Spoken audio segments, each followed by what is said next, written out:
جالي سؤال مهم جدا.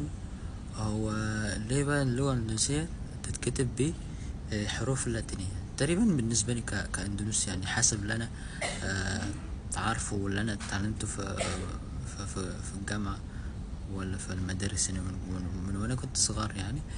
آه، في شوية موضوع على التاريخ، يعني في موضوع متعلق بالتاريخ، يعني عشان في زمان كده احنا عندنا الست احتلالات، اللي هي احتلال هولندي، واحتلال ياباني، احتلال فرنسي، واحتلال برتغيز اسبانيا، واحتلال انجلترا. يعني الست احتلالات ديت آه، هما قاعدين هنا حوالي 350 سنة. ففي تأثير كبير جدا من الكتابة خاصة. وليه بقى ما بنستخدمش مثلا الكتابة من لغات قبائل مختلفة؟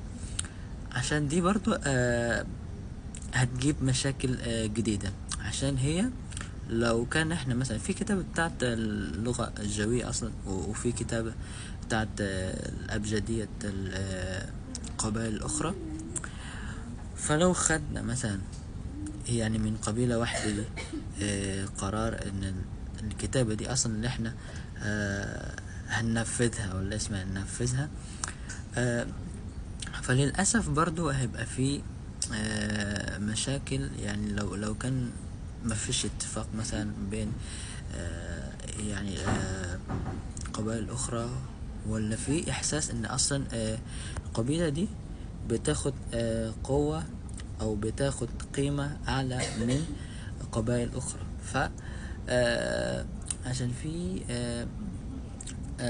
يعني jealousy، اسمها الغيرة، ممكن شوية بتأثر في الغيرة قبائل أخرى.